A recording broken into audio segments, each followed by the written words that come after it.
Hello everyone, welcome back to Studypedia. चलिए आज CHSL का नेक्स्ट शिफ्ट स्टार्ट करते हैं। 15 नवंबर का थर्ड शिफ्ट स्टार्ट करेंगे। ठीक है, इसके अंदर जो मैथ्स के 25 क्वेश्चंस पूछे गए थे 15 नवंबर का, इसके अंदर जो 25 मैथ्स के क्वेश्चंस पूछे गए थे वो सॉल्व करेंगे। चलिए वीडियो को स्टार्ट करते हैं। देखिए हमसे पूछा जा रहा है कि कौन सा इसके अंदर स्टेटमेंट सही है। अब उसने बोला है all irrational numbers are real number. जितने भी इर्रेशनल नंबर हैं जैसे √3, ठीक है, पाई, ये सब कैसे होते हैं? Irrational number. वो सब किसकी कैटेगरी में आते हैं? रियल नंबर की। तो यही एक ऑप्शन क्या है? सही है। अब ये बात तो आपको पता होगी ना कि रियल नंबर के अंदर जितने भी नंबर एग्जिस्ट करते हैं, नेचुरल, रैशनल, सब आते हैं। अब देखिए वो क्या कहता है, एक प्रिज्म है। अब देखिए सबसे पहले इसके अंदर आपको वॉल्यूम ऑफ प्रिज्म का फॉर्मूला पता होना चाहिए। वो क्या होता है? बेस एरिया इनटू में हाइट। अब बेस एरिया में वो एरिया आएगा जो भी बेस का शेप हमें गिवन होगा, ठीक है ना। अब देखिए, अब वो क्या कहता है, एक प्रिज्म है जिसका बेस कैसा है? हेक्सागन है। अब हेक्सागन का एरिया का फॉर्मूला क्या होता है? 3√3/2 मल्टीप्लाई बाय साइड का स्क्वायर, ए स्क्वायर, ठीक है। तो हेक्सागन की जो साइड है वो हमें दे रखी है 6 सेंटीमीटर। तो देखिए ये होगा 3√3/2 ए स्क्वायर में 6 इंटू में 6। और जो हाइट है प्रिज्म की वो कितनी दे रखी है? 10 सेंटीमीटर। ये यहाँ तक वॉल्यूम ऑफ प्रिज्म का फॉर्मूला आ गया। अब वो क्या कहता है, उसके अंदर से एक कैविटी करी गई है। कैविटी मतलब एक गड्ढा बनाया गया है। प्रिज्म के केंद्र से ऊपर से नीचे तक 2 सेंटीमीटर भुजा वाला एक वर्गाकार गुहा ऊर्ध्वाधर के रूप में बनाया गया है।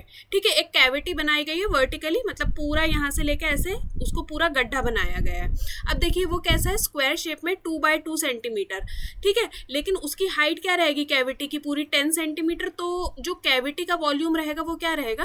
2 × 2 × में हाइट, ठीक है ना। आपको समझ में आ रहा है ना? वो एक तरीके से क्या बन गया? क्यूबॉइड बन गया, ठीक है ना। अब वो हमसे पूछा जा रहा है calculate the volume of the metal remaining the prism. जो वॉल्यूम बचा है वो बताना है, ठीक है। तो ये कैंसिल हो जाएगा, 3 2 ये √3 की जगह इसकी वैल्यू रख दो 1.732। जब आप इसको पूरा वॉल्यूम इसका ये जो पूरा वॉल्यूम कैलकुलेट करोगे तो ये आपका आंसर यहाँ पे आ जाएगा कितना?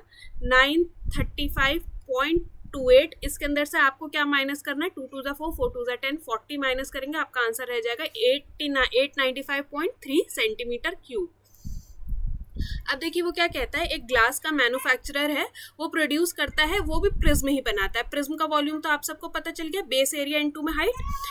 अब देखिए इसका जो बेस एरिया कैसा है? स्क्वायर है, वर्गाकार है। तो बेस एरिया तो हो गया हमारे पास 10 इंटू में 10 और इंटू में हाइट। ये यहाँ तक वॉल्यूम की बात आ गई। अब वो क्या कहता है, if the selling price is 0.60 पैसा, ठीक है ना, पर सेंटीमीटर क्यूब। अब ये उसका सेलिंग प्राइस है, SP है, और ये उसकी खरीद थी 0.40 पे उसने खरीदा था। तो हमसे पूछा जा रहा है कि क्या बताना है? टोटल प्रॉफिट बताना है किसके ऊपर? ऐसे 12 प्रिज्म बेचने पे। देखिए ये तो एक प्रिज्म का वॉल्यूम हो गया, 12 प्रिज्म का प्रॉफिट कितना हुआ? सेलिंग प्राइस ये है, कॉस्ट प्राइस ये था, तो 0.20 से मल्टीप्लाई कर देंगे ओवरऑल को। तो आपका आंसर कितना आ जाएगा? 6000 का उसे प्रॉफिट होगा। अब देखिए वो क्या कहता है, ए और बी ने इन्वेस्ट करा है, ए 50,000 और बी ने इन्वेस्ट करा है 40,000। अब वो क्या कहता है, after 6 month A withdraws all of his capital. ये ए की बात थी या बी की बात थी? अब वो क्या कहना चाह रहा है, बी ने जो बिजनेस के अंदर पार्टिसिपेट करा, ए ने वो सिर्फ कितना करा? 6 महीने के लिए, और 6 महीने के बाद अपना जितना पूंजी थी वो सारी निकाल ली। और बी ने काम करा पूरा 12 महीने। तो हमसे पूछा जा रहा है इनका एंड में प्रॉफिट शेयरिंग रेशियो क्या रहेगा। कैलकुलेट कर देते, ये हो जाएगा 3 2 और ये 3 4 12 और ये 2 से ये 2 कैंसिल, 4 2 8 2 में 5। तो इनका प्रॉफिट शेयरिंग रेशियो कितना रह जाएगा? 5:2 में 8, ठीक है ना। आगे चलते हैं। अब वो क्या कहता है, ए ने स्टार्ट करा बिजनेस 30,000 से, बी ने ज्वाइन करा 5 महीने के बाद। 5 महीने के बाद मतलब पूरे साल में 12 महीने, तो 5 महीने के बाद कितने महीने रहेगा? 7 महीने के लिए। अब वो कहता है at the end of 1 year, A ने तो पूरा 12 महीने पार्टिसिपेट करा, उनका प्रॉफिट शेयरिंग रेशियो बताना है, ठीक है ना। ये 4 1 4 4 3 12, तो 3 3 9 9:2 में 7 उनका प्रॉफिट शेयरिंग रेशियो आ जाएगा। अगला चलते हैं। अब देखिए वो क्या कहता है, एक राइट सर्कुलर सिलेंडर है, एक सिलेंडर है और एक कोन है। एक सिलेंडर है और एक कोन है। उसके अंदर वो क्या कहता है, दोनों का जो बेस रेडियस है वो क्या है? सेम है, और दोनों की हाइट सेम है, दोनों का आर सेम है। दोनों की हाइट सेम है।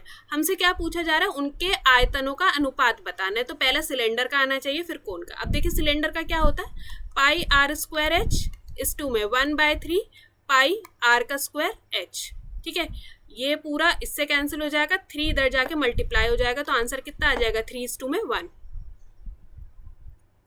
अब देखिए वो क्या कह रहा है, the centre of a circle that touches all triangle sides. अब देखिए ये होता है ट्राइंगल की साइड्स, ये जो है ये सारी साइड्स को टच करेगा, तो इसे क्या बोलते हैं, इन सेंटर। अब ये सेम क्वेश्चन है जो अभी हमने एक क्वेश्चन ऊपर करा है, इसके अंदर भी सेम है। एक कोन है, if a cone is inscribed, यदि एक शंकु को समान आधार वाले ऊंचाई वाले बेलन के अंदर अंकित किया जाए तो शंकु का आयतन बेलन के आयतन से क्या होगा। उसके अंदर सिलेंडर इस टू कोन था, इसके अंदर हमें कोन इस टू सिलेंडर बताना है, तो ये उल्टा हो गया 1:2 में 3। ये बिल्कुल सेम क्वेश्चन है ऊपर वाले क्वेश्चन जैसा। अब देखिए ये एक फॉर्मूला होता है, अगर आपको ये फॉर्मूला पता है तो बहुत इजीली कैलकुलेट हो जाएगा, नहीं तो फिर इसके अंदर पूरा उससे जाना पड़ेगा कि आप पहले एक्स का स्क्वायर करो। देखिए एक्स का वैल्यू देखिए, मैं पहले फॉर्मूला लिख देती हूँ, A sine theta plus B cos theta. इसको हम यहाँ पे हमें x दे रखा है तो x मान लेते, फिर यहाँ पे b साइन थीटा माइनस में a कॉस थीटा, ठीक है ना, इज इक्वल्स टू में यहाँ पे y दे रखा, हम इसे y मान लेते। यही सिचुएशंस बनी हुई है, ठीक है ना, a sign theta plus b cos theta, बस ये उल्टा लिखा हुआ है बट उससे कोई फर्क नहीं पड़ेगा, ठीक है ना। इस केस में ये जो हमसे कहा गया है x square plus y square, तो ये हमेशा x square plus y square किसके बराबर में होता है, ए स्क्वायर प्लस में बी स्क्वायर, ठीक है ना। तो A square plus B square कर दो, ए क्या है हमारे पास 3 3 = 9 प्लस 5 5 4 4 = 16, तो ये कितना हो जाएगा, x square plus y square कितना आ गया हमारे पास 25 इंटू में 2, तो आंसर विल बी 50, ठीक है। ये फॉर्मूला होता है, इसे लिख लो, नहीं तो आप इसको सिंपली एक्स का स्क्वायर करते, इसको पूरा स्क्वायर से करते तो भी ये ऐसे ही आता है आंसर, बट टाइम वेस्ट होता है। अब वो क्या कह रहा है, the ratio of 2 angles of a triangle is 3:5। अब देखिए ट्राइंगल के अंदर 3 एंगल होते हैं, 2 का उसने हमें दे दिया, एक का 3 दे दिया, एक का 5 दे दिया, रेशियो दिया है। अब वो क्या कहता है, if the third angle of a triangle is 25% मोर, जो तीसरा एंगल है वो दोनों एंगल के सम से 25% ज़्यादा है। तो देखिए दोनों एंगल का सम कितना हो जाएगा, 5 3 8, 8 का 125%, इसे कैलकुलेट करेंगे तो आ जाएगा 10। तो जो थर्ड एंगल है उसका रेशियो कितना आ गया, 10। ये मैंने रेशियो निकाला है। तो हमसे क्या पूछा जा रहा है कि फाइंड द लार्जेस्ट साइड, सबसे बड़ी साइड बतानी है। तो टोटल साइड्स कितनी होती है 180, ठीक है ना, सम क्या होता है 180, और ये भी कितना है 18, और लार्जेस्ट साइड कितना है 10, तो कितना रह जाएगा 100, ठीक है। तो लार्जेस्ट जो एंगल है वो कितना आ जाएगा 100 डिग्री का। चलिए नेक्स्ट क्वेश्चन देखते हैं। देखिए ABC एक ट्राइंगल है, ये हो गया हमारे पास, मैं आपको बना के दिखाती हूँ, इसके अंदर एक फॉर्मूला लगेगा, आई होप आता होगा आप लोगों को, नहीं आता होगा नोट डाउन कर लेना।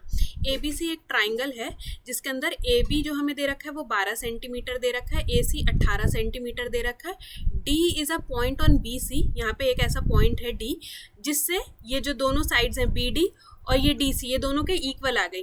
तो मतलब अगर मैं इसको A और D को कनेक्ट कर दूं तो AD हमारी क्या बन जाएगी, मीडियन बन जाएगी, मध्य का बन जाएगी।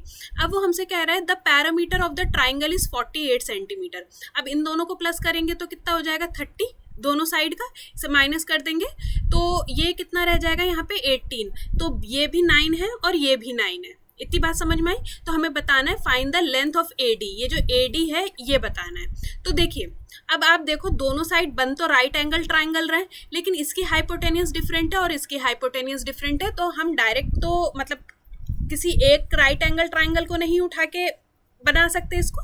तो देखिए इसके अंदर क्या होगा, AB का स्क्वायर प्लस AC का स्क्वायर इज इक्वल्स टू में ट्वाइस ऑफ AD का स्क्वायर प्लस, अब देखिए BD और DC दोनों में इक्वल है, ठीक है, तो हम कोई भी ले लो, BD ले लो या DC ले लो, कोई उसकी बात नहीं है, ठीक है। तो AB is 144, 18 18 = 324 is equals to में ट्वाइस ऑफ AD का स्क्वायर प्लस BD 9 9 = 81, ठीक है। इसे प्लस कर दोगे तो ये कितना रह जाएगा, ये हो जाएगा 468, ठीक है, 468, इसको ये वाले 2 से डिवाइड कर दो तो ये साइड कितनी हो गई आपकी 234 इज इक्वल्स टू में AD का स्क्वायर प्लस में 81, इसमें से माइनस कर दो, ये आ जाएगा 153, 81 इधर जाके माइनस होगा, इसे AD का स्क्वायर है ये, ठीक है ना। आप इसको अंडर रूट में करो, इसे रूट में से निकालोगे तो आपका आंसर रह जाएगा 3 अंडर रूट में 17। अब देखिए एक ट्राइंगल है ABC। अब वो कहता है डी और ई ऐसे पॉइंट्स है जिससे ये दोनों साइड्स क्या हो गई, पैरेलल हो गई। डी ई किसके पैरेलल हो गया, बी सी के पैरेलल हो गया।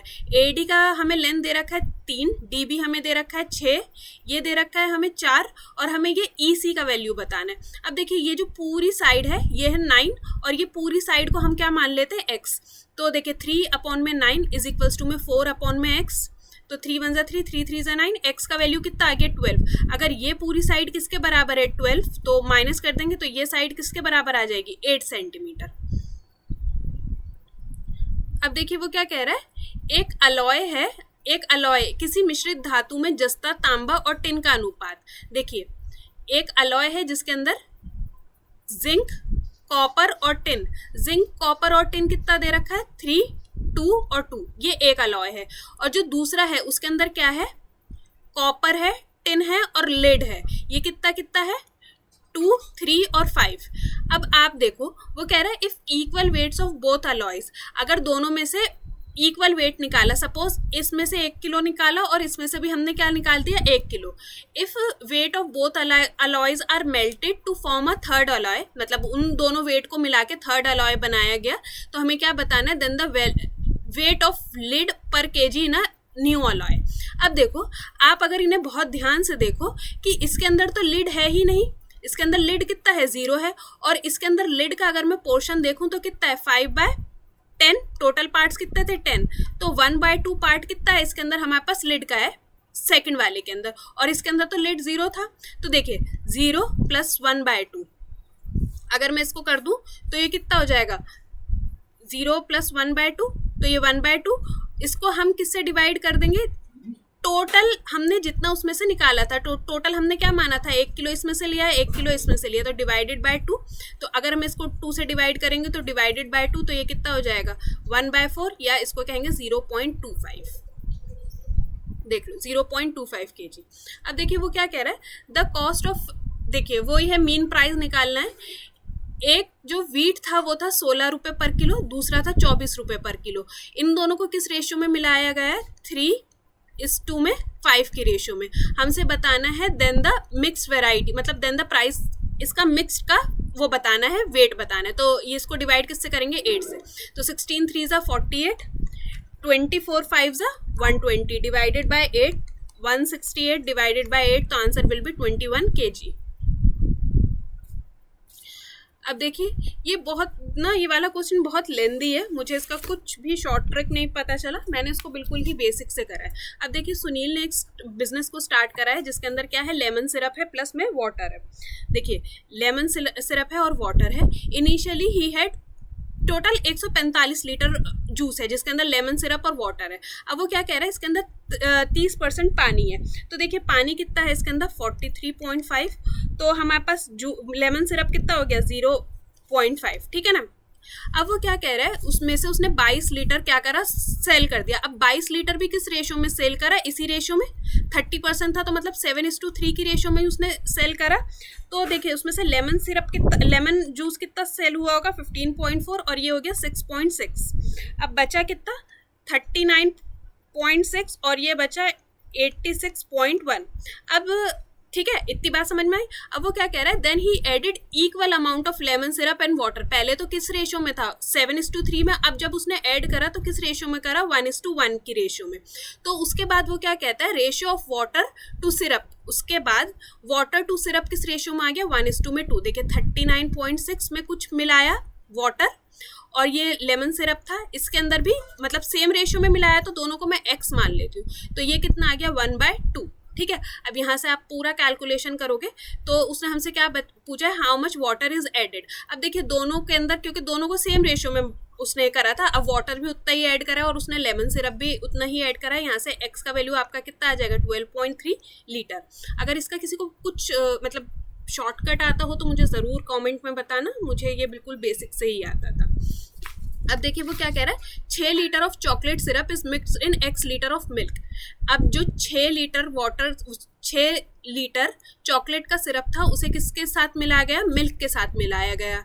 अब वो क्या कह रहा है, if the syrup is 20% of the mixture, इस पूरा मिक्सचर का 20% क्या है, सिर्फ ये 6 लीटर चॉकलेट सिरप। तो देखिए 20% का वैल्यू क्या है 6, तो 100% का वैल्यू निकाल लेंगे, कितना आ गया 30। तो हमें बताना what is the value of x। ये तो पूरा 30 लीटर मतलब जो 30 लीटर आया ये तो पूरा मिक्सचर का वैल्यू आया, तो जो x है यानी कि मिल्क जो है उसका वैल्यू कितना आ जाएगा 24 लीटर।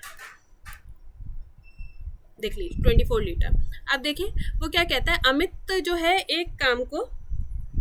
अमित एक काम को 15 दिन में कर सकता है और बब्बन उसी काम को 25 दिन में कर सकता है। एलसीएम ले लेते हैं, इनका जो काम करने का आ जाएगा, टोटल वर्क आ गया 75, 15 5 ज़ा और ये हो जाएगा 25 3 ज़ा। अब वो कहता है उन्होंने दोनों ने, देखिए टोटल वर्क था 75 यूनिट, दोनों ने 5 दिन मिलके काम करा, तो 8 5 ज़ा 40 यूनिट काम कंप्लीट हो गया, 35 यूनिट काम रह गया।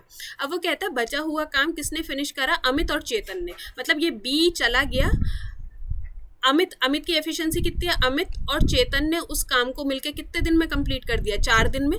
तो हमसे पूछ रहा है how much time is required for Chetan to finish the work. मतलब हमें पहले चेतन की एफिशिएंसी निकालनी पड़ेगी और बताना है कि चेतन उसी काम को मतलब कितने टाइम में अकेला पूरा कर सकता है। तो देखिए 35 इज इक्वल्स टू में 4 5 ज़ा 20 प्लस में 4c, ये इधर जाके माइनस हो गया, 15 इज इक्वल्स टू में मैं 4 डायरेक्ट यहाँ पे लिख देती हूँ, ये चेतन की एफिशिएंसी आ गई। अब देखिए टोटल वर्क था 75, तो 15 बाय 4, 15 5 ज़ा और 5 4 ज़ा 20, तो चेतन को अकेले उस काम को कंप्लीट करने में 20 दिन लगेंगे। अब वो कहता है A can do a certain work, देखिए A can do a certain work in a same time, A एक काम को उतने ही टाइम में कर लेगा जितने टाइम में बी प्लस सी मिलके करेंगे। और वो कहता है इफ ए प्लस बी एक काम को कर सकते हैं 10 दिन में और सी अकेला उसी काम को कर देगा 40 दिन में। पहले देखो एफिशिएंसी निकाल लेते हैं, पूरा काम था 40 यूनिट, इनकी एफिशिएंसी हो गई 4 यूनिट और इसकी एफिशिएंसी हो गई 1 यूनिट। अब वो क्या कहता है, ए अकेला उस काम को कितने दिन में पूरा कर सकता है। अब देखो यहाँ से मैं आपको एक चीज़ दिखाती हूँ, ए प्लस बी की एफिशिएंसी कितनी है आपके पास 4 यूनिट, ठीक है एफिशिएंसी, और C कितना है 1 यूनिट। अब अगर मैं ये A प्लस बी, देखो अगर मैं यहाँ पे C की जगह 1 यूनिट रख दिया, मैंने इसकी एफिशिएंसी कितनी रख दी 1 रख दी, इसको मत देखो ये मैंने गलत लिख दिया, तो ये कितना हो जाएगा A और B को मैं इधर ले आई, A माइनस बी कितना हो गया 1, ठीक है ना, और A प्लस बी हमारे पास कितना है 4। तो मैं यहाँ से अगर मैं ए की एफिशिएंसी निकालूं तो ए की एफिशिएंसी मेरे पास कितनी आ गई 5/2। समझ में आया ना मैंने कैसे करा, ठीक है 5/2। तो अब मुझे बस इतना ही बताना है ए एक काम को अकेला कितने टाइम में कंप्लीट कर देगा। तो 5 8 ज़ा 40, 8 2 ज़ा 16, 16 दिन के अंदर ए उस काम को अकेला कंप्लीट कर देगा। अब देखिए ए एक काम को 16 दिन में पूरा कर देता है, बी उसी काम को 12 दिन में पूरा कर देता है। तो 16 3 ज़ा 48, 12 4 ज़ा 48। अब वो कहता है 48 यूनिट वर्क था, B work for 8 days and left, B ने 8 दिन काम करा और छोड़ दिया। तो बी ने 8 5 ज़ा 40, ठीक है 8 5 ज़ा 40, तो 8 यूनिट काम बचा, ये मैं कुछ गलत कर दिया, 69 यूनिट,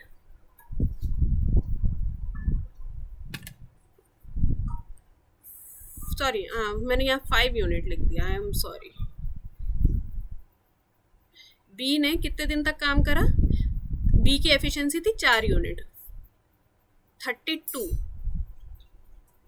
ठीक है एक सेकेंड यार ये तो कुछ, एक सेकेंड, तो ये था 32 यूनिट काम हो गया, ठीक है। तो बचा काम कितना 16 यूनिट काम बचा। अब वो हमसे कह रहा है कि ए उस काम को कितना टाइम में अकेले पूरा कर लेगा। तो ए की एफिशिएंसी कितनी है 3 5 ज़ा 15, 15 5 के अंदर एक ही ऑप्शन आ रहा था, तो 5/8 आवर्स में वो कंप्लीट कर लेगा। अब देखिए वो क्या कह रहा है, एक रेक्टेंगुलर टाइल है जिसका पैरामीटर हमें दे रखा है 22 to 24। अब देखिए एक सेकेंड, जस्ट अ सेकेंड, अरे बाबा किधर चला गया, देखिए ये हमें उसका परिधि दे रखा है, ये परिधि जो होती है, परिधि का क्या फॉर्मूला होता है 2l + b, ये हमें किसके बराबर दे रखा है 224। अगर मैं यहाँ से 112 लेंथ प्लस ब्रेथ जो हुआ वो कितना हो गया 112 हो गया। अब वो कह रहा है 224 सेंटीमीटर परिमाप वाला एक आयताकार टाइल का उपयोग क्रमशः 25.6 मीटर लंबाई और एक ये है चौड़ाई वाला फर्श बनाने के लिए। तो देखिए ये तो एक टाइल था, उसको एक ये फर्श बनाना है जिसकी लंबाई उसने हमें दे दी है 25.6 और चौड़ाई दे रखी है 14.4 मीटर में दे रखा है, ठीक है। और जो टाइल था ये देखो इसकी डायमेंशन उसने हमें किस में दे रखी है सेंटीमीटर में दे रखी है। तो इसे सेंटीमीटर में लाने के लिए हमें क्या करना पड़ेगा 100 से इसे मल्टीप्लाई और 100 से इसे मल्टीप्लाई, ये हम एंड में कर लेंगे। पहले समझ लो कि वो क्या कह रहा है। तो ये जो फर्श है इसके अंदर ये वाला जो एक टाइल है जिसका हमें पैरामीटर उसने हमें दे रखा है, ये इसका पैरामीटर हमें दे रखा है इस वाले टाइल का, ठीक है ना। ये पैरामीटर उसने हमें दे रखा है इस वाले टाइल का। तो हमसे पूछा जा रहा है कि कितने उसके अंदर टाइल लगेंगे। तो देखिए ये निकालने के लिए हम क्या करेंगे, देखो और फिर जो टाइल है उसका जो रेशियो है लेंथ और ब्रेथ का वो हमें दे रखा है 4:3। 4:3 मतलब इसको 4:3 इसको डिवाइड कर देंगे 7 1 ज़ा 7 8 9 10 11 7 6 ज़ा 42। तो 1 यूनिट की वैल्यू कितनी आ गई 16। तो देखिए अगर मैं 4.4 इंटू में 25.6, ये क्या आ जाएगा, ये वाले जो पूरा फ्लोर है इसका एरिया, इसको 2 बारी 100 से करना है ना, एक बारी 100 इसका एक बारी 100 इसका, ये वाला ये मैं पूरा 100 निकाल देती हूँ, ठीक है, मल्टीप्लाई। अब देखिए जो ये टाइल है इसका जो लेंथ आ जाएगी ये आ जाएगी और ब्रेथ ये इसकी ब्रेथ आ जाएगी डिवाइडेड बाय कितना 3, और जो मतलब ये छोटे वाला टाइल का लेंथ आ गया, ये छोटे वाले टाइल का ब्रेथ आ गया। तो जो पूरे टाइल का एरिया, जो पूरे फ्लोर का एरिया, उसको मैं एक टाइल के एरिया से क्या कर दूंगी डिवाइड कर दूंगी, तो मुझे पता चल जाएगा कितने नंबर ऑफ टाइल्स चाहिए। तो 16 इंटू में 4। अब मैं इसको पूरा पहले कैलकुलेट करूँ फिर मैं इसको दोबारा कैंसिल करूँ तो बहुत टाइम लगेगा। तो देखिए 16 ज़ा 256, 3 4 ज़ा 12 और ये 12 ज़ा 144, ये 2 0 से कैंसिल हो जाएगा। तो हमें कितना एंड में चाहिए 1200 टाइल। समझ में आ गया ना टाइल्स कैसे निकाले। पहले पूरा फ्लोर का एरिया, फ्लोर का जो एरिया होता है आप किससे डिवाइड कर दो, टाइल का एरिया से, टाइल के एरिया से। अब चाहे टाइल का एरिया अगर आपको स्क्वायर दे रखा है तो आप स्क्वायर एरिया लगाओ, रेक्टेंगल दे रखा है रेक्टेंगल एरिया लगाओ, मतलब वो शेप के ऊपर डिपेंड करता है। अगर आपको फ्लोर किसके अंदर दे रखा है स्क्वायर साइज का दे रखा है तो स्क्वायर का एरिया लगाओ, रेक्टेंगल दे रखा है रेक्टेंगल का एरिया लगाओ। बस बेसिकली नंबर ऑफ टाइल्स निकालने के लिए क्या करना होता है, पूरा जो फ्लोर का एरिया है उसे एक टाइल के एरिया से डिवाइड कर दो तो नंबर ऑफ टाइल्स आपको मिल जाएंगे। चलिए नेक्स्ट क्वेश्चन देखते हैं। क्वेश्चन का लैंग्वेज थोड़ा सा है लेकिन क्वेश्चन ईजी सा है, कुछ इतना मुश्किल नहीं है, ठीक है। और आपके डाउट्स अगर क्लियर हो रहे हो मेरे वीडियो के थ्रू तो एक सब्सक्राइब ज़रूर करिएगा। लगता है किसी फ्रेंड फैमिली के लिए इंपॉर्टेंट है, please do share the video. और वीडियो आपको कैसा भी लगता है मुझे कमेंट में ज़रूर बताया करिए। अब देखिए वो क्या कह रहा है, द एरिया ऑफ रेक्टेंगल, एक आयतन का क्षेत्रफल एक वर्ग के क्षेत्रफल से 48 सेंटीमीटर अधिक है। देखिए जो एरिया लेंथ इंटू ब्रेथ, ठीक है ना, ये समझ में आ गया ना, लेंथ इंटू ब्रेथ किसका होता है एरिया रेक्टेंगल का।